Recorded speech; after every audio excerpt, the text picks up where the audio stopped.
Welcome to the Retaliation Realm channel. We hope you enjoy today's story. My mother-in-law's words sliced through the air as we sat in the restaurant, the aroma of the lavish meal before us tainted by her disdain. "Do you truly believe there's a place for you here?" she added, a smirk playing on her lips. "They're just a daughter-in-law, not blood," she continued, her hand waving dismissively, a gesture that felt like an invitation to leave. Anger coursed through me, making my hands tremble as I pushed back my chair to stand. But before I could exit the room, she halted me with a raised hand. "Wait, what about the bill? If you're leaving early, leave the money," she demanded, a smug expression on her face. I met her gaze with a defiant smile. "Why would I pay for a stranger's bill?" I retorted. "My name is Maya, a 29-year-old office worker. My husband, Terrell, and I are content in our relationship, except for one persistent problem: my overbearing mother-in-law. Living close to her, she invaded our lives, criticizing my cooking and homemaking skills. Uninvited, she'd barge in, pointing out every flaw while pretending to be a concerned mother. When I complained to Terrell, he didn't believe me. In his eyes, his mother was just a loving parent, blind to her manipulations. As time passed, her intrusions grew worse. Armed with a key my husband had given her, she'd enter our home, criticizing and complaining about everything. She even tarnished my reputation with the neighbors, spreading lies about me. I pleaded with Terrell to move away, but he remained indifferent, busy with work. Then a turning point arrived. His successful project led to a promotion and a significant salary increase. Seizing the opportunity, I suggested expanding our family. "Now that our income has grown, perhaps it's time to think about having children," I proposed, hoping this positive change might finally open his eyes to the toxic presence of his mother. I thought it was a good idea, but if we're considering having children, I prefer to live in a more child-friendly town. There are very few childcare centers here, and there are no parks for children to play in. Isn't it time for us to move? Finally, my husband gave a positive response about moving, and I was happier about this than the news of his promotion. However, that feeling didn't last long. The next day, my mother-in-law came over as usual without any notice. I was fed up, assuming she had come to nag again, but something seemed different this time. "I've decided to celebrate my son's promotion, so I've reserved a restaurant. It's a very expensive place, but it's elegant. The food is top-notch, and the staff's attitude is wonderful," she said, inviting me to join. "That's nice. Good for you," I replied, trying to be polite, although I was as unfriendly as ever. "Well, never mind. I want you to come to this restaurant too." "Please come," she insisted. "I'll check my schedule, but it's probably impossible," I added. "Don't say that. We'll be waiting for you," she insisted. Even though I answered that way, she just smirked and left. Until now, she had been excluding me, but now she was inviting me and saying she'd wait. There must be something going on. When I asked my husband when he got home, he said he had already told his mother we would go together. She had reserved that restaurant for us, and he was looking forward to it. "Do you feel the same way, Maya?" he asked. "Sorry, but I'm not looking forward to it.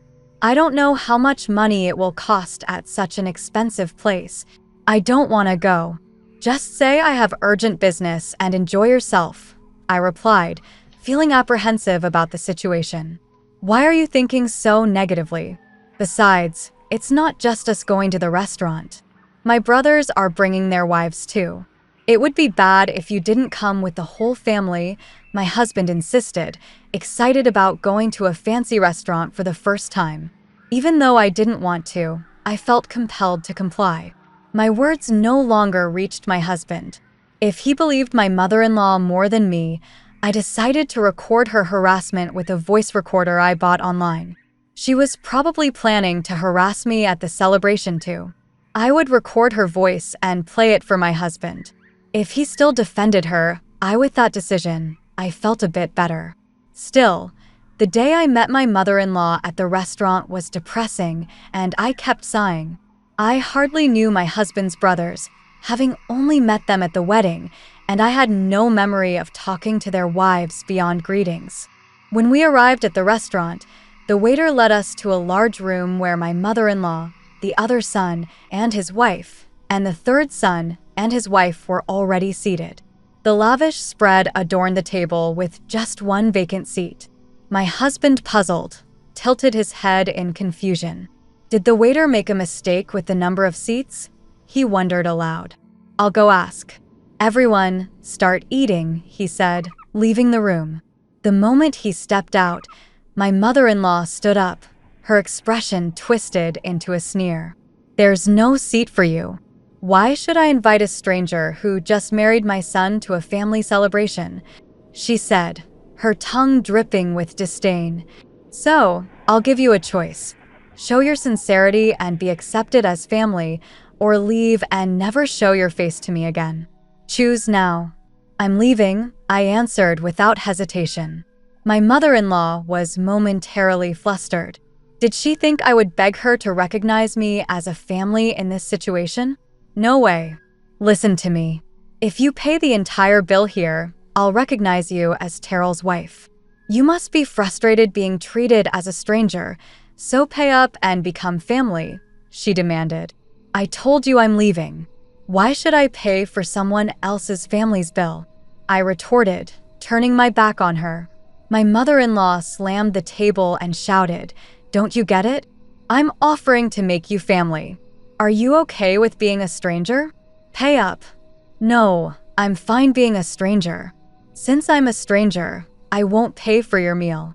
Goodbye, mother-in-law, I said, and I left.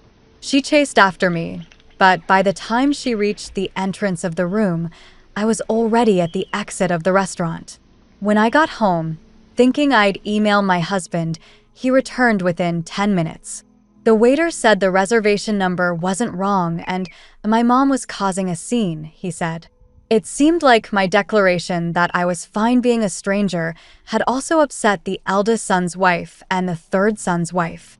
They had previously endured harassment silently, but seeing me talk back made them realize they could do it too.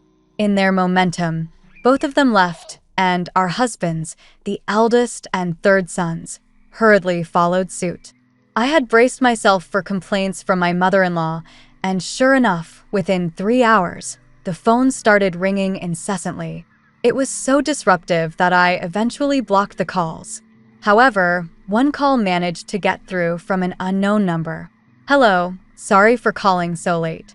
Is this Maya's mobile phone? The man on the other end identified himself as a police officer from the nearby police station. He informed me that after being left alone, my mother-in-law had tried to eat what she could and subsequently attempted to make me foot the bill. However, the restaurant staff, already disapproving of my mother-in-law after the earlier disturbance, declined her request. They believed I wouldn't return to pay after leaving in anger. Ignoring all her calls, my mother-in-law was then suggested to pay by card, but she lacked a credit card and hadn't brought enough cash to cover everyone's meals. In a desperate bid, she tried contacting other family members to cover the costs, but no one responded. Frustrated and cornered, she started yelling, blaming me entirely for the situation. Her anger escalated, leading to a scene where she damaged expensive vases and flower pots at the restaurant. This chaos prompted the restaurant to call the police.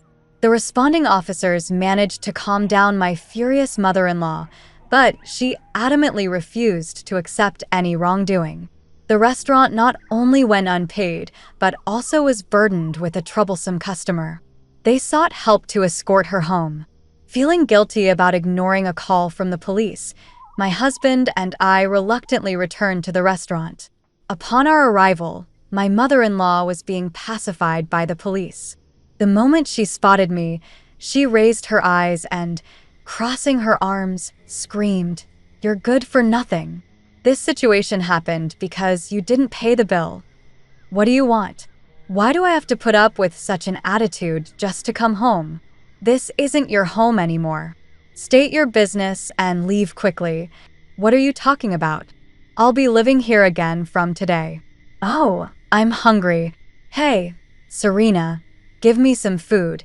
My ex-husband ordered, expecting me to serve him. Hey, cut it out. Why are you here? I demanded. Well, I've spent almost all my money. My mom will be here soon too, so leave the door unlocked, he said casually. Remaining silent, I glared at him. Oh, you're all healed up, huh? That's great. Let's get back together. You must have had a hard time without me. My ex-husband, still mistakenly believing I loved him, approached me with disgusting familiarity. The audacity of him made me feel sick. Stop it. I divorced you. I don't care about you anymore. Don't get cocky. You've been living on my money all this time, and you can't do anything but housework. Just shut up and do as I say, Ethan shouted at me. Just then, the door opened, and his mother arrived. You left the door unlocked. That's careless. Oh, what's going on? She's been getting cheeky, so I was giving her a bit of education. She's grown thick-skinned in the year we've been away, Ethan's mother remarked casually. Once again, Ethan and his mother began to make themselves at home, as if it were the most natural thing in the world. Enough is enough. This isn't your home. I'm calling the police. I insisted firmly.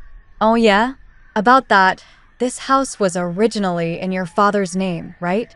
So that means the heir, including my mother, makes our agreement null and void, doesn't it?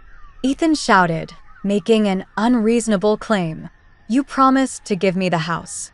If you're nullifying that, then everything about the division of property should be nullified as well. Give me half the savings. Sure, but I don't have it anymore. Didn't I tell you earlier? I've squandered it all. I quit my job, spent it all on booze, fun, investments, you name it, Ethan admitted casually. I was taken aback by Ethan's words.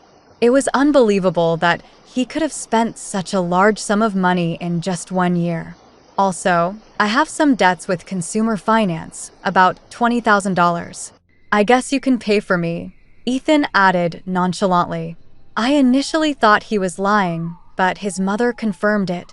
I can't lend you that much money, I replied firmly. I'm not asking you to lend it. I'm telling you to pay it, Ethan demanded arrogantly. I'm not giving you any money. I'm calling the police, I said firmly. As Nolan dialed the police to report the situation, Ethan began to wreak havoc in the house, breaking the precious furniture that had been my father-in-law's keepsake. His mother also started to destroy the furniture, laughing as she did so. That's the memory of my father and aunt. I pleaded desperately. Ethan and his mother continued their rampage, ignoring my pleas. About 10 minutes later, when the police arrived, I explained the situation to them. This is quite a mess. Let's hear your side of the story, one of the officers said, looking concerned. What's wrong with me breaking things in my own house? That's right. We're just crushing things we don't need. What's the problem? Ethan argued defensively when the police seemed unsure how to respond. Nolan stepped in decisively. This house has never belonged to these two. It's under Serena's name, Nolan explained calmly. Huh? What kind of nonsense are you talking about? Ethan and his mother looked dumbfounded. Before he passed away, our father-in-law left a will through a lawyer, of course. You wouldn't know. You just handed over what you were told and left the rest to Nolan. So, this house was yours from the beginning, Nolan clarified. So, this isn't your property then? Ethan realized with disbelief. Hold on, but I'm her ex-husband. We're like family, so she'll forgive me, right? Ethan attempted to appeal. Don't make me laugh. You're a stranger once you're an ex. I didn't even know you were in contact with another woman before our divorce was finalized and who treated me like a maid. If not you, then who? I responded firmly. No, that's not what happened. I was just going along with what my mom said. She ordered me to do all this. Ethan tried to shift the blame, but his mother intervened. "What are you saying, Ethan? Your failed business, your failed relationships with young girls, your gambling debts, aren't these all you're doing?" his mother disclosed. According to his mother, Ethan had been attempting to marry a young woman after our divorce. He also quit his job to start his own business, which failed within a month.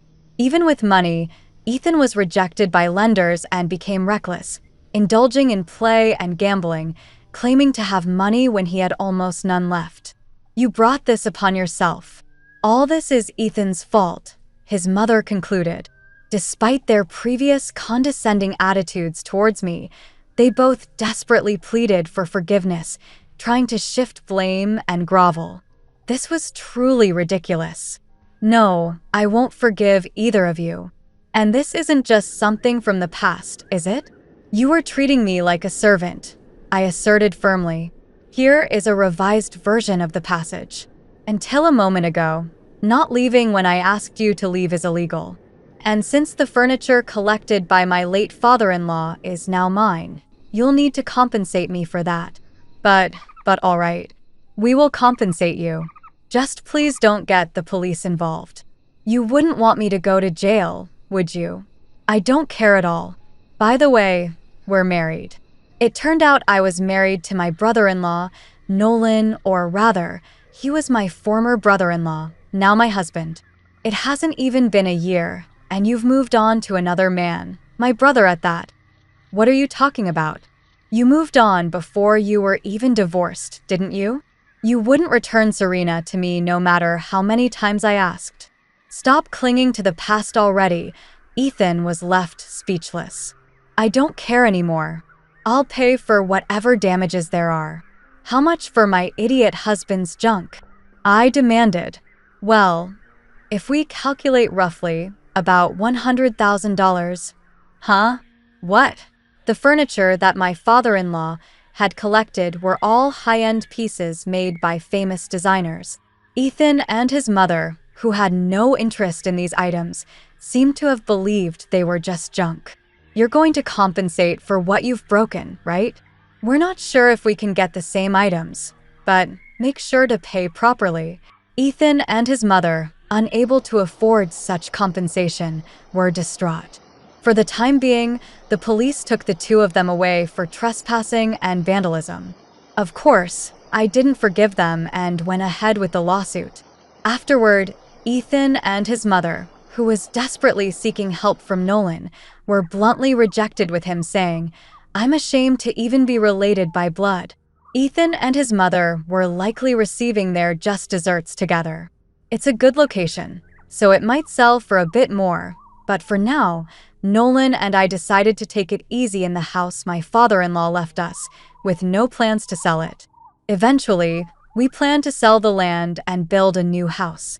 I had some worries about having children, so after getting married to Nolan, I went to the gynecologist for a checkup, but there were no issues with either Nolan or me. Now, with the troublemakers gone, Nolan and I are living happily together. Thank you for being with us and listening until the end. If you found it interesting, please subscribe, give us a like, and leave your comments. We'll see you on the Retaliation Realm channel.